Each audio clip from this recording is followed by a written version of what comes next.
ठीक है। हाँ, तो आज हम लोग स्टार्ट कर रहे हैं। अब बात नहीं, इसमें भी आएंगे अभी, कंजर्वेटिव फोर्स में भी। पहले तो ये डिस्कस करते हैं ग्रेविटेशनल पोटेंशियल एनर्जी। ग्रेविटेशनल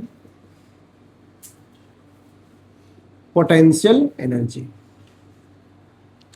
तो पोटेंशियल एनर्जी का डेफिनेशन में एक सेंटेंस है क्या? Negative of work done by conservative force. Negative of work done by conservative force. और अभी आपको याद रखना है कि gravitational force is conservative force. Gravitational force कैसा फोर्स है?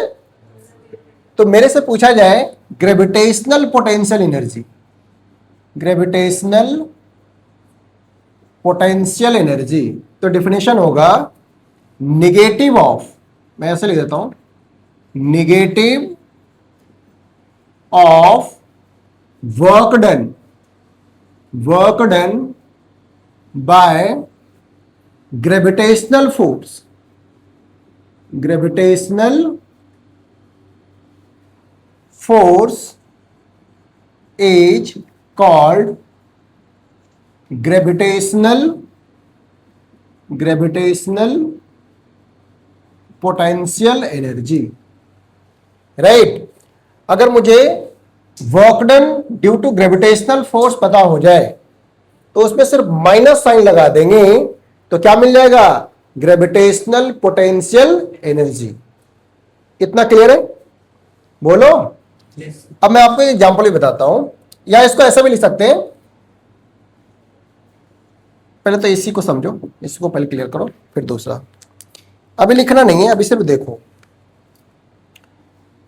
बच्चे, एक ब्लॉक है, इस ब्लॉक का मास है m। इस ब्लॉक को vertically upward force F which is equal to mg,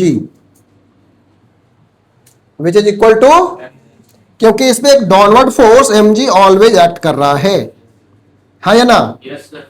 और बच्चे अपवर्ड डायरेक्शन में भी mg फोर्स ही हम अप्लाई करेंगे तो एक्सेलरेशन क्या होगा? जीरो। एक्सेलरेशन क्या होगा? जीरो। मींस ये कांस्टेंट वेलोसिटी से ऊपर की तरफ जा रहा है और ऐसा h हाइट तक होता रहा। A force of mg which is vertically upward, है ना? और ये फोर्स इस ऑब्जेक्ट को ग्राउंड से h हाइट ऊपर ले गया खींच के। यहां से स्टार्ट किया खींचना और ऊपर ले जा रहा है, और ये ब्लॉक h हाइट ऊपर चला गया, यहां चला गया। m मास का ब्लॉक है जो h हाइट ऊपर चला गया। कोई एक्सटर्नल फोर्स लग रहा था बट ये फोर्स mg के इक्वल ही था, इसलिए इस ऑब्जेक्ट में कोई एक्सेलरेशन नहीं हुआ। ये कांस्टेंट वेलोसिटी से ऊपर मूव किया, कितने हाइट तक? h हाइट तक। अब बहुत ही सिंपल सा क्वेश्चन है और आप इसका आंसर कर पाएंगे। मैं किसी बच्चे से ये पूछता हूं कि what is the work done by gravitational force? Simple सा आंसर है सर, अगर मुझे ग्रेविटेशनल फोर्स के लिए वर्क डन निकालना है, firstly we should know what is the gravitational force and what is the displacement. Am I right? It is very clear. Gravitational force is mg, यही तो है gravitational force, and displacement h। अगर मैं यहां बना दूं बेटा कि ये किसी इंस्टेंट पे ब्लॉक है जिसपे फोर्स ऑलवेज डाउनवर्ड लग रहा था, it is gravitational force, and displacement is in upward direction. और डिस्प्लेसमेंट हुआ कितना? मैं डिस्प्लेसमेंट का डायरेक्शन बता रहा हूं, ये ऊपर की तरफ है और फोर्स का डायरेक्शन नीचे की तरफ। इनके बीच में एंगल पूछा जाए कितना? 180 डिग्री, है ना? Angle between gravitational force and displacement is 180 degree. So what is the work done? Sir work done का फॉर्मूला तो हमने यही पढ़ा था, एफ एस कॉस थीटा। ये फॉर्मूला कब अप्लाई करेंगे? If force is constant, if force is, तो कांस्टेंट फोर्स के लिए वर्क डन निकालने का सिंपल फॉर्मूला है, if magnitude of force, magnitude of displacement and angle between force and displacement are given, so we apply this formula to find the work done. यहां वही case suitable है ना, क्योंकि force कैसा है? कांस्टेंट। फोर्स का magnitude भी पता है, डिस्प्लेसमेंट का मैग्नीट्यूड पता है और एंगल भी पता है। तो देखो, वर्क डन निकालने के लिए हमने 5 मेथड पढ़े थे। कौन सा मेथड कब अप्लाई करना है वो क्वेश्चन को पढ़कर पता चलता है कि क्या डेटा गिवन है, उसके अकॉर्डिंग फिर हम सिलेक्ट करेंगे कि उस 5 में से कौन सबसे ज्यादा आसान है अप्लाई करना। और इस बार कौन आसान है? एफ एस कॉस थीटा वाला अप्लाई करना। तो मुझे बताओ एफ कितना लिखूं मैं? ग्रेविटेशनल फोर्स कितना है? mg। डिस्प्लेसमेंट कितना हुआ? h। तो लिख दिया मैंने h। Angle cos 180 degree. और मुझे पता है आप कि आप लोग जानते हैं कि cos 180 की वैल्यू कितनी होती है? -1। तो हम लोग लिखेंगे बेटा mgh और साथ में -1। तो work done due to gravitational force मेरे से पूछा जाए तो आंसर क्या होगा? मैं यहां लिख देता हूं, ग्रेविटेशनल फोर्स के लिए वर्क डन आंसर है -mgh।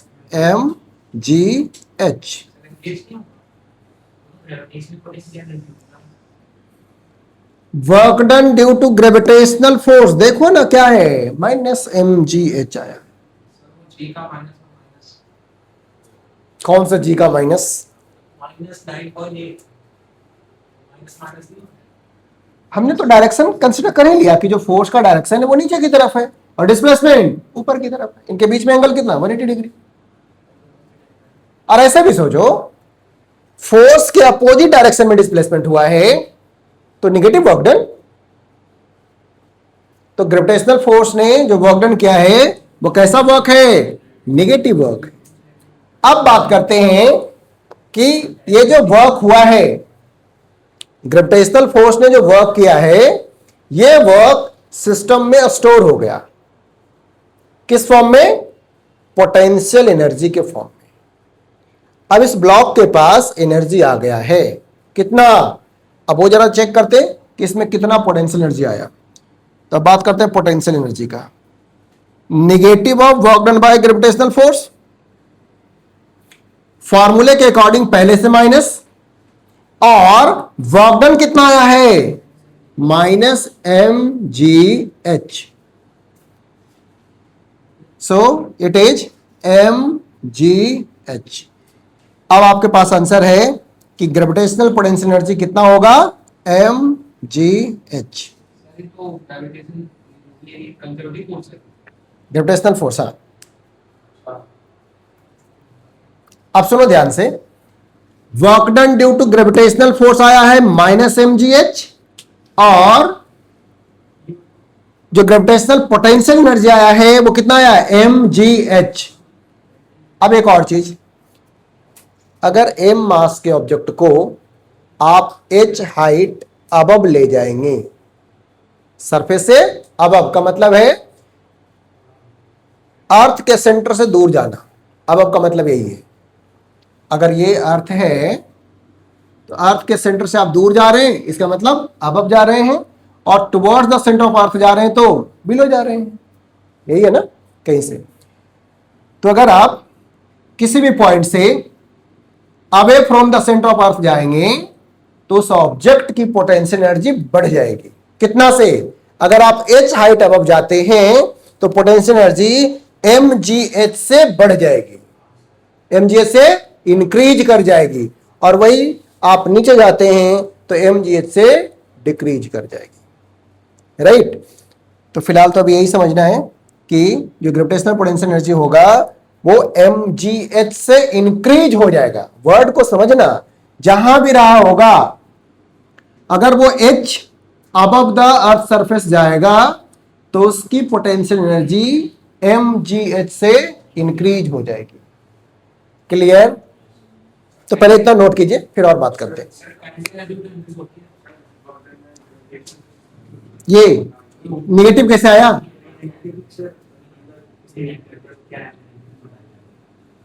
हमने वर्क डन का डेफिनेशन पढ़ा था कि फोर्स और डिस्प्लेसमेंट का डॉट प्रोडक्ट, और एक सिंपल सा फॉर्मूला भी निकाला था, F S cos theta. F वो फोर्स है जिसके लिए हम वर्क डन निकाल रहे हैं, एस डिस्प्लेसमेंट है। तो यहां फोर्स कितना लगा? mg, और डिस्प्लेसमेंट h। तो mg और h साथ में cos थीटा आता है फॉर्मूले में, यहां थीटा 180 है इसलिए माइनस हो गया। लिखो,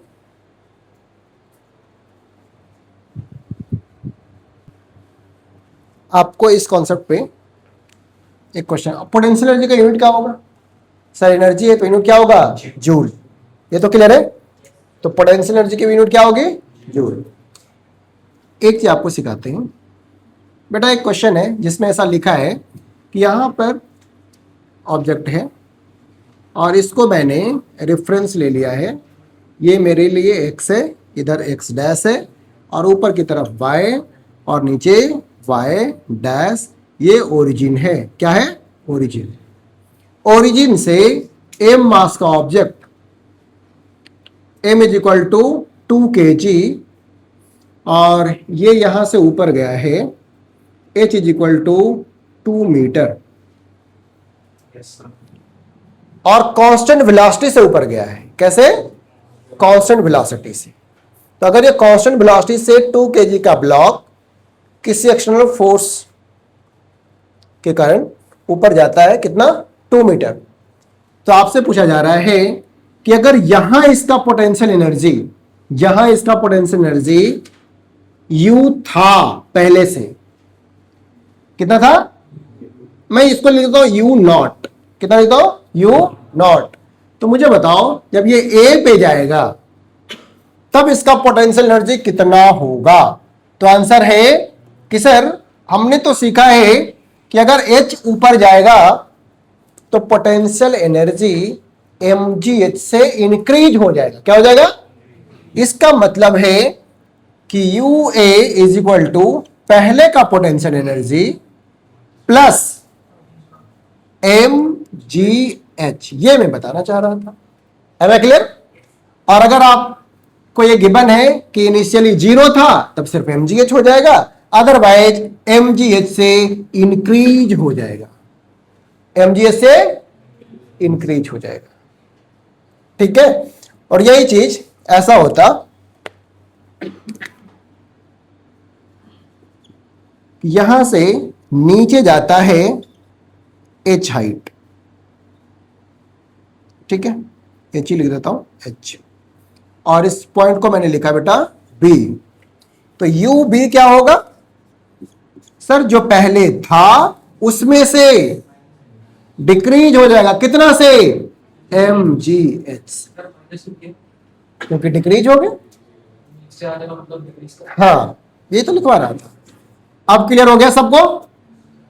जिस पॉइंट पे अभी है उस पॉइंट से अगर अब जाएगा स्लोली स्लोली, यानी कांस्टेंट वेलोसिटी से, तो उस केस में पोटेंशियल एनर्जी इंक्रीज हो जाएगा, कितना से? mgh से। अगर वो h हाइट अब जाता है तो, और h हाइट बिलो आएगा तो पोटेंशियल एनर्जी mgh से डिक्रीज हो जाएगा। पहले कितना था? U नॉट, mgh से कम हो गया। पहले कितना था? U नॉट, mgh से बढ़ गया। तो ऊपर जाने पे पोटेंशियल एनर्जी बढ़ता है और नीचे आने पे पोटेंशियल एनर्जी, बोलो, हाँ, डिक्रीज। यहां पर डेल्टा U इंक्रीज होगा, यहां पर डेल्टा U डिक्रीज होगा। ठीक है?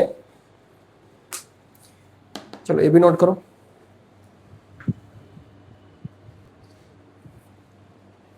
देखो हम लोग अब डिफरेंस जानने जा रहे हैं कि कंजर्वेटिव फोर्स क्या होगा और नॉन कंजर्वेटिव फोर्स क्या होगा। एक लाइन की डेफिनेशन है, कैसे हम आइडेंटिफाई करेंगे कि गिवन फोर्स कंजर्वेटिव है या नॉन कंजर्वेटिव है। Work done due to conservative force is dependent, is depend, क्या लिखा मैंने? Conservative force is independent from path, सही है, पाथ से क्या होगा, इंडिपेंडेंट होगा। ये कैसे, उसको जरा देखते हैं। मैं एक एग्जांपल लेता हूं बच्चे, ये एम मास का ऑब्जेक्ट है और ए से इसको हम बी पॉइंट पे ले जा रहे हैं, जो सरफेस से एच हाइट अबव है, वर्टिकली कितना ऊपर है, एच।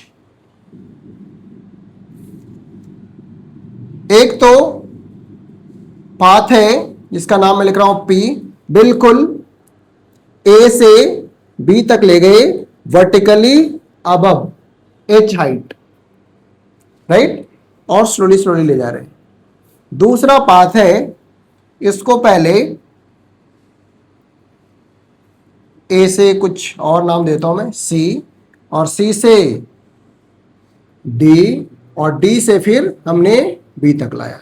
ये पाथ फॉलो किया और एम ब्लॉक को हमने फिर से बी तक पहुंचा दिया। इस पाथ का नाम लिखा मैंने क्यू। एक और पाथ ले लेते हैं, कुछ भी, चलो दो ही लिखते हैं, अभी दो ही ठीक है। अब सुनो, अगर मैं पाथ पी की बात करूं और बोला जा रहा है कि कोई एक्सेलरेशन नहीं हुआ है, तो इस ब्लॉक पे जितना डाउनवर्ड फोर्स लग रहा था उतना ही अपवर्ड डायरेक्शन में भी फोर्स लगा था, और विदाउट एक्सेलरेशन ब्लॉक ए से बी तक चला गया due to external force mg। So what is the work done due to conservative force? Conservative force is gravitational force ना। So what is the work done due to conservative force? तो इस बार gravitational force का direction downward है, कैसा है, और displacement upward है। जाहिर सी बात है वर्क डन होगा, मैं डायरेक्टली लिख रहा हूं mg, और डिस्प्लेसमेंट h cos 180 माइनस 1। समझ आ गया? फोर्स, डिस्प्लेसमेंट और cos 180 की वैल्यू -1, तो आंसर आ गया -mgh। तो ये बात हमें समझ आ गया है कि पाथ P को फॉलो करते हुए जब ये ब्लॉक A से B तक जाएगा तो work done due to conservative force होगा -mgh। Is it clear? Clear है इतनी बात? अच्छा, अब हम लोग जरा पाथ Q को देख लेते हैं। अगर पाथ Q को फॉलो करता है तो क्या वर्क डन होगा? हम लोग बात करते हैं A से C तक जाने में कितना वर्क होगा। यही देखो, जब A से C तक ले जाएंगे तो वह जो ग्रेविटेशनल फोर्स है बेटा ऑलवेज डाउनवर्ड, और डिस्प्लेसमेंट कैसा हुआ है, हॉरिजॉन्टली। तो फोर्स नीचे की तरफ और डिस्प्लेसमेंट हॉरिजॉन्टल, इनके बीच में एंगल कितना, cos 90। तो work done due to gravitational force क्या होगा? During displacement A to C, what is the work done due to gravitational force? मैं यहां लिखता हूं A से C के लिए वर्क डन, और वर्क डन C से D के लिए, और प्लस वर्क डन D से B के लिए। बट आप बताते जाना, A से C के लिए वर्क डन 0, रीजन क्योंकि एंगल सर 90 डिग्री है। देखो ना, mg नीचे की तरफ और डिस्प्लेसमेंट हॉरिजॉन्टली, तो हॉरिजॉन्टली ऐसा डिस्प्लेसमेंट हुआ है, और ये है ग्रेविटेशनल फोर्स mg, और ये डिस्प्लेसमेंट, तो वर्क डन 0। तो मैं लिख दूं इसके नीचे, इसका वर्क डन कितना, 0, प्लस C से D, फिर से वही स्टोरी सर, डिस्प्लेसमेंट तो h ही हुआ है अपवर्ड डायरेक्शन में, और mg फोर्स डाउनवर्ड डायरेक्शन में। यहां भी ऐसे लिखोगे ना, mg नीचे की तरफ था और डिस्प्लेसमेंट ऊपर की तरफ हुआ, एंगल कितना, 180 डिग्री। तो वर्क डन कितना हो जाएगा, हाँ, mgh और -1। जब ये D से B आएगा तो डिस्प्लेसमेंट ऐसा हुआ, ये हो गया S डिस्प्लेसमेंट, और फोर्स डाउनवर्ड लग रहा था, डी से बी तक फोर्स तो ऑलवेज नीचे की तरफ लगता रहा और ब्लॉक डी से बी तक आ गया, तो डी से बी तक आने में कितना वर्क, 0। तो फिर से यहां लिखेंगे 0 और फिर से चेक करो कितना आया, -mgh। अब कोई भी आप पाथ सिलेक्ट कर लेते, work done due to gravitational force mgh और नेगेटिव में यानी -mgh ही होता। रीजन समझ आया? रीजन बस इतना है कि बेटा फोर्स का डायरेक्शन क्या था, डाउनवर्ड, और डिस्प्लेसमेंट हुआ कितना, h। कोई भी पाथ को फॉलो करके यहां जाएगा तो डिस्प्लेसमेंट तो आप h ही काउंट करोगे ना, और फोर्स हमेशा नीचे की तरफ है। So work done due to conservative force is independent from path, और ये प्रूफ भी हो गया। क्लियर है? तो हम लोग क्या लिखेंगे इस केस में, लिखेंगे, दिख रहा है ये देखो, तो work done followed by following path P is equal to work done following path Q will same कितना, -mgh। और ये क्या दिखा रहा है कि वर्क डन पाथ पे डिपेंड नहीं करेगा। दिख रहा है? नहीं, इसको मिटा देंगे, कोई नहीं, सर इसमें नॉन कंजर्वेटिव एग्जांपल देना, रहने दो, इसको मिटा देते हैं। ये ठीक है, यहां तक दिख रहा है, बाकी यहां लिख देता हूं। ये क्लियर है? सर इसमें नॉन कंजर्वेटिव दोनों का लिखते हैं, रुको। तो वर्क डन ड्यू टू, हाँ, P पाथ से और Q पाथ से दोनों से वर्क डन सेम होगा, -mgh। क्लियर? इसी चीज को मैंने यहां लिख दिया है, ठीक है। तो वर्क डन पाथ से इंडिपेंडेंट होगा। अब हम लोग पहले नोट करो इतना, फिर आगे।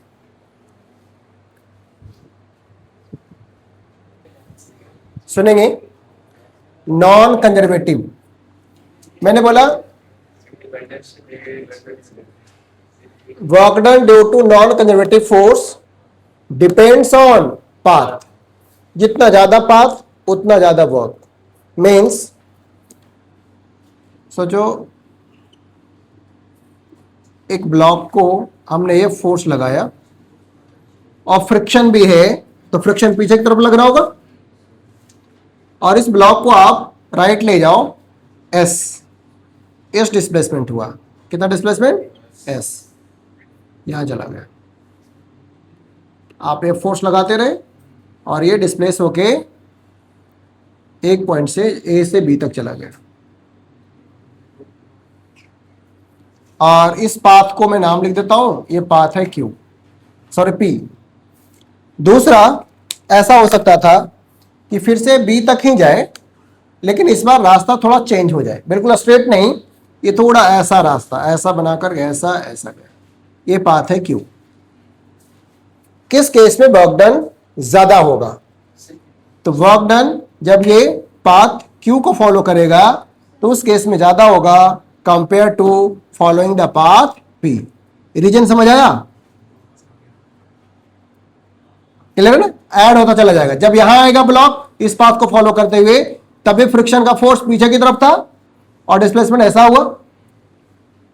इस पाथ पे आएगा तब भी फ्रिक्शन पीछे है और डिस्प्लेसमेंट राइट हो रहा है। ऑलवेज डिस्प्लेसमेंट के अपोजिट एक्ट होता रहेगा और ये वर्क डन ऐड होता चला जाएगा। तो जब ये Q पाथ को फॉलो करेगा उस केस में वर्क ज्यादा होगा, और जब ये P पाथ को फॉलो करेगा तो वर्क कम होगा। मींस वर्क पाथ पे डिपेंड करेगा। क्लियर करो। अब दूसरा पॉइंट देखो, इसको रब कर दे।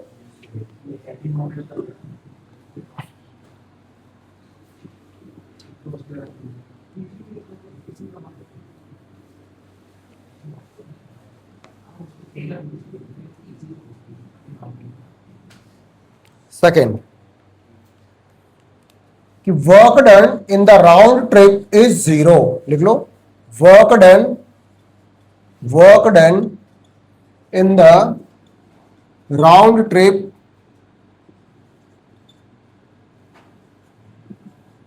इज 0। राउंड ट्रिप में वर्क डन कितना होगा, 0। और इस वाले में work done in the round trip is not 0, है ना। Work done in the round trip is not zero, इसमें जीरो नहीं हुआ। यहां राउंड ट्रिप में work done zero. Round trip का मतलब यही था, जैसे जहां से हमने स्टार्ट किया फाइनल भी वही हो जाए, डिस्प्लेसमेंट जीरो ले। हाँ, तो उसको क्या बोलेंगे, राउंड ट्रिप। तो उसमें वर्क डन भी जीरो काउंट करेंगे। एग्जाम्पल के लिए, जैसे एम मास के ब्लॉक को हमने एच हाइट ऊपर ले गए, ए से बी, और फिर इसे बी से ए तक ले आया। तो जरा देखना, वर्क डन, ये पाथ पी है और ये क्यू है। जब पी पाथ को फॉलो करके ए से बी तक ले गए, ये एम मास था तो एम जी नीचे की तरफ, और एच हमने एबव ले गए, तो work done due to gravitational force कितना होगा, minus M G H. Work done due to gravitational force during displacement from B to A कितना होगा, प्लस एम जी एच। दोनों को ऐड कर दो, तो राउंड ट्रिप में वर्क डन ऐड करो, कितना हो जाएगा, जीरो। लेकिन किसी सरफेस पे मुझे बताना, किसी ब्लॉक को आप ए से बी तक ले जाओ, ए से बी, ये ब्लॉक है एम मास का, उसको आपने ए से बी तक ले गए और वापस इसे बी से ए तक भी ला रहे हो, बी टू ए, तो क्या work done due to friction zero हो जाएगा, नहीं, work done due to friction और बढ़ जाएगा। जब ये राइट जा रहा था तो फ्रिक्शन लेफ्ट की तरफ था, और जब ये लेफ्ट आ रहा था तो फ्रिक्शन राइट की तरफ था। तो जीरो हो गया क्या, ना, एक्सिस का ऑपोजिट है ना, हाँ, जीरो हो गया। नहीं, कैसे जीरो हुआ? अगर मैं बोलता हूं डिस्प्लेसमेंट ऐसे है, तो work done when it goes from A to B, A to B के लिए due to friction force work done होगा फ्रिक्शनल फोर्स, डिस्प्लेसमेंट और -1 मल्टीप्लाई करेंगे, माइनस एफ एस हो जाएगा। और work done when it goes from B to A, फिर से क्या होगा, माइनस एफ एस। तो ऐड करोगे जीरो होगा क्या, ऐड कर लो, टोटल वर्क डन ए से बी के लिए प्लस बी टू ए के लिए, तो -2 इंटू एफ एस हो जाएगा, जीरो नहीं होगा ये। राउंड ट्रिप में वर्क डन जीरो नहीं होता अगर उस पर नॉन कंजर्वेटिव फोर्स है तो। क्लियर? चलिए इसको लिख लो जल्दी से।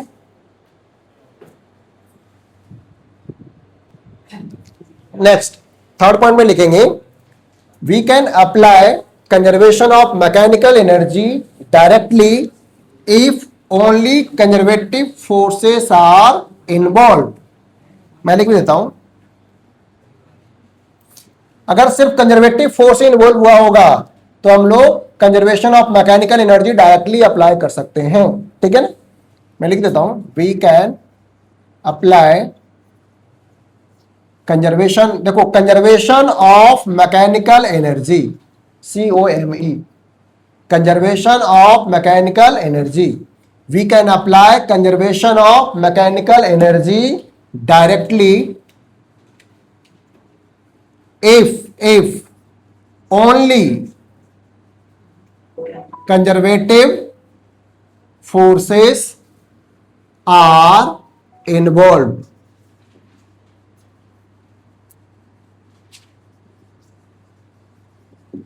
राइट? अगर सिर्फ कंजर्वेटिव फोर्स एक्ट हो रहा होगा, सुनेंगे, सिर्फ conservative force, in that case we can apply conservation of mechanical energy. You know what is the conservation, what is the mechanical energy? Sum of kinetic and potential. So we can write mechanical energy initial will equal to mechanical energy final, in which case only conservative forces are involved. मैं बार बार बोल रहा हूं, mechanical energy means sum of potential energy and kinetic energy equal to potential energy final plus kinetic energy final. इतनी बात clear है? और ये कब अप्लाई कर सकते हैं, जब सिर्फ कंजर्वेटिव फोर्सेस इन्वॉल्व हो। ठीक है, लिखो।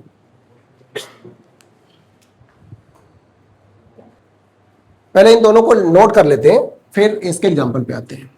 अभी आपको लग रहा होगा कि सर ये तो लिख तो लिया, लेकिन अप्लाई कब और कैसे करेंगे। देखो थर्ड पॉइंट में यहां लिख लो, if non-conservative forces are involved then there is a loss of mechanical energy. If non-conservative forces are involved then there is a loss of mechanical energy. जब लॉस होगा तो कितना लॉस होगा हम निकाल सकते हैं। कैसे? Loss of mechanical energy is equal to work done due to conservative force, sorry work done due to non conservative force, है ना। Work done due to non conservative force. अगर नॉन कंजर्वेटिव फोर्स इन्वॉल्व हो गया तो loss clear है, loss तो होना है।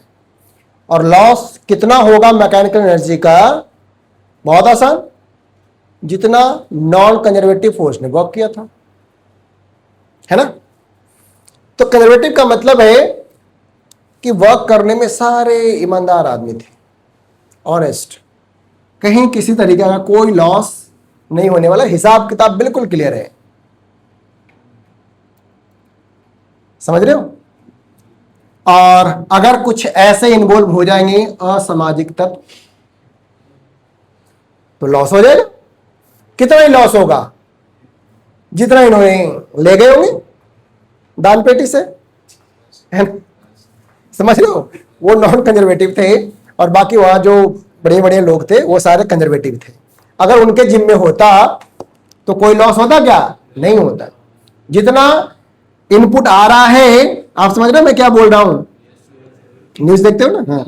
तो जितना इसमें दान पेटी में आ रहा था वो सारा पैसा उसी में होता अगर सारे ऑनेस्ट होते, यानी सारे कौन होते? कंजर्वेटिव होते। और उसमें नॉन कंजर्वेटिव आ गया था तो लॉस हो गया, और लॉस इतना हो गया कि सारा लॉस हो गया। बट यहां पर ऐसे नहीं है, जितना वो उठा के ले जाएगा वही लॉस है। हाँ हाँ बस डब्बा छोड़ के हाँ, सब डब्बा छोड़ के। ठीक है, इतना क्लियर है। अभी आते हैं इसके एग्जाम्पल पे। अब मैं इसका एक एग्जाम्पल बताता हूं आपको, एक न्यूमेरिकल, एक नोट कर लियो। ठीक है, अब न्यूमेरिकल पे आते हैं। सारे सवाल है। तो हमें यह अभी सीखना है कि कब हम conservation of mechanical energy apply करेंगे और कब अप्लाई नहीं करेंगे।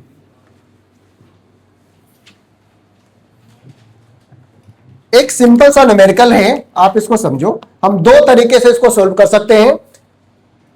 मैं आपको चॉइस देता हूं और देखो कौन आसान है।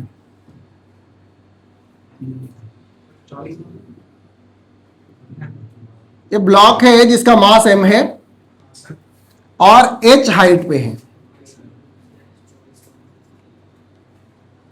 राइट। ये एंगल मैंने लिखा थीटा है और ये फ्रिक्शनलेस सरफेस है। कैसा है? तो फ्रिक्शनलेस कहने का मीनिंग ये है कि किसी तरीका का कोई नॉन कंजर्वेटिव फोर्स इन्वॉल्व नहीं हो रहा। जब ये ब्लॉक को यहां से रिलीज करेंगे, ये ग्राउंड पे आ जाएगा स्लाइड होकर के। तो आपको बताना है कि जब ग्राउंड पे आएगा तो इसकी वेलोसिटी कितनी होगी। इसकी वेलोसिटी ये आपको फाइंड करना है। What is the velocity of this block when it reach to the ground. Condition is that there is no friction force between surface in contact of block and inclined plane. कोई friction नहीं है। तो एक तरीका है कि sir यहां conservative force है क्या? नहीं। हम माइंड बिल्कुल क्लियर हो गया, लॉस तो नहीं होना। लॉस जितना भी इसके पास टोटल मैकेनिकल एनर्जी है, वो टोटल मैकेनिकल एनर्जी आपको किसी भी पॉइंट पे मिलेगा, किसी भी पॉइंट पे मिलेगा। तो बॉटम पे भी मिलेगा, जितना एच हाइट अबव था उतना ही बॉटम पे भी मैकेनिकल एनर्जी होगा। अगर मैं बात करूं, चलो इसका आंसर भी साथ में कर लेते हैं। Mechanical energy initial, mechanical energy, question सबको क्लियर है? क्वेश्चन में क्या लिख के आएगा कि एक ब्लॉक है इंक्लाइन प्लेन पे और इनके बीच में कोई फ्रिक्शन नहीं है, ब्लॉक को हमने रिलीज किया, तो बताइए कि जब ये ग्राउंड पे पहुंचेगा तब उसकी वेलोसिटी क्या होगी? ये क्वेश्चन है। आंसर सुनो, यहां पर कोई नॉन कंजर्वेटिव फोर्स नहीं है, तो हम conservation of mechanical energy apply कर सकते हैं। क्या लिखेंगे? Applying conservation of mechanical energy. Mechanical energy initial will equal to mechanical energy final. Mechanical energy initial बताना मुझे, potential energy initial plus potential energy final plus, बेटा पोटेंशियल एनर्जी इनिशियल है कितना? जीरो कैसे होगा? अब इस वाले रेफरेंस से कितना अबव है तो बताओ? Potential energy mgh।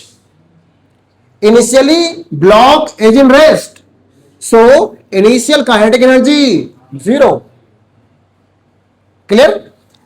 और बेटा जब ये h नीचे आ जाएगा, अब इस वाले सरफेस से हाइट कितनी? जब यहां पर आया तो इसकी हाइट कितनी है? तो पोटेंशियल एनर्जी,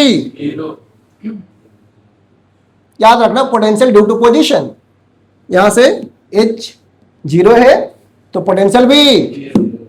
अब काइनेटिक के लिए मुझे नहीं पता कि कितनी वेलोसिटी होगी, लगाओ formula, half M V S square.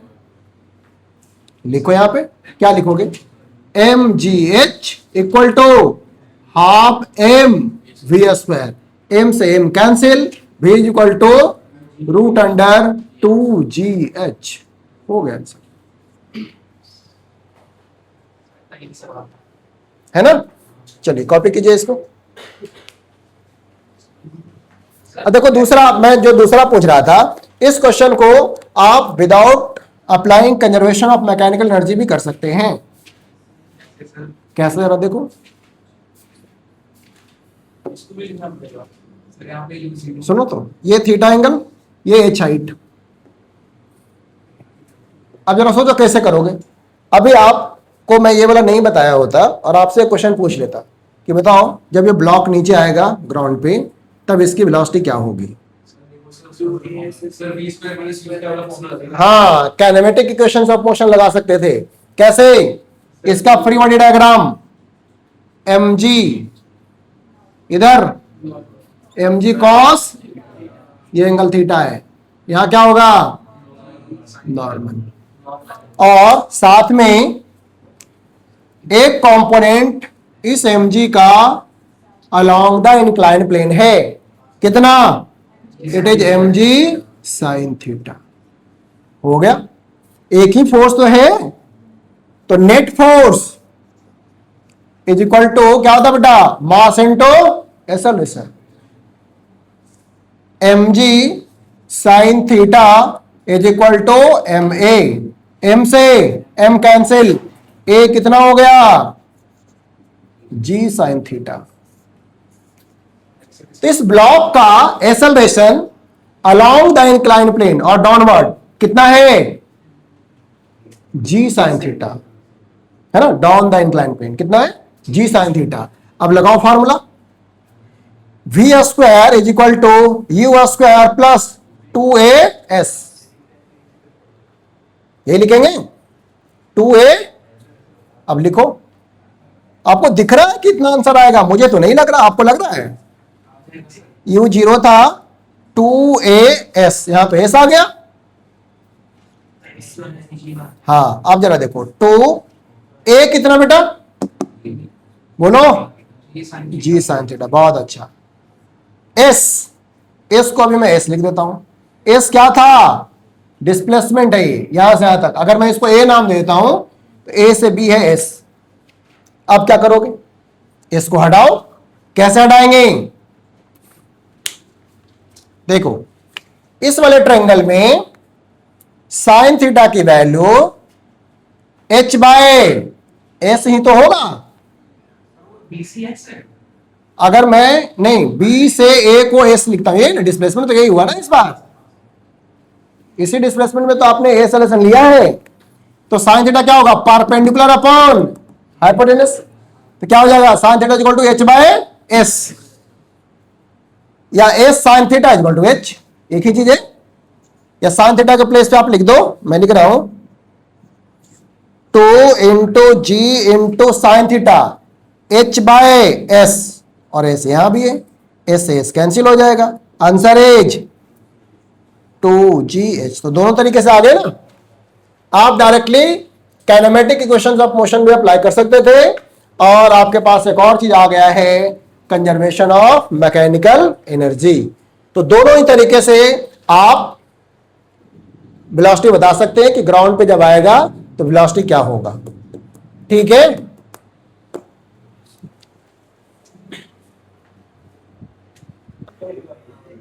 आपका एक होमवर्क है, सुन लो, अभी चले जाना। देखो क्वेश्चन सुनेंगे। एच हाइट अबव से एक ब्लॉक को ड्रॉप किया जाता है, एम मास का ब्लॉक है, सुनेंगे। एम मास का ब्लॉक एच हाइट से ड्रॉप किया जाता है। आपको यह बताना है कि मैकेनिकल एनर्जी कंजर्व है, यह प्रूव करना है। यानी किसी भी पॉइंट पे अगर ए से हमने रिलीज किया है, ये कोई बीच में इंटरमीडिएट पॉइंट हमने ले लिया बी, और ये है पॉइंट सी, हमें यह शो करना है कि mechanical energy at A will equal to mechanical energy at, बोलो, B will equal to mechanical energy at C. ये करेंगे, अदरवाइज हम लोग नेक्स्ट क्लास में डिस्कस भी करेंगे। ठीक है, ये आपको प्रूव करना है, राइट। एच क्या था, ए से बी का, ए से सी का हाइट है, A to C is equal to H. तो आपको प्रूव करना है कि जब ये ब्लॉक, देखो जैसे जैसे नीचे आएगा इसकी वेलोसिटी बढ़ती जाएगी, मींस काइनेटिक एनर्जी इंक्रीज हो रही है, किसके कॉस्ट पे, पोटेंशियल एनर्जी के कॉस्ट पे। धीरे धीरे पोटेंशियल एनर्जी कम होगी, तो जितना यहां पे टोटल एनर्जी है उतना ही सम करके बी पे भी आएगा, और उतना ही सम करके सी पे भी आएगा। सी पे टोटली काइनेटिक होगा, और ए पे टोटली पोटेंशियल था, और बी पे some kinetic and some potential, but इनका सम कितना होगा, जितना ए पे था उतना ही बी पे, उतना ही सी पे होगा। ठीक है, तो ये करके ला। इसका U 0 होगा ना, इसका U 0 होगा,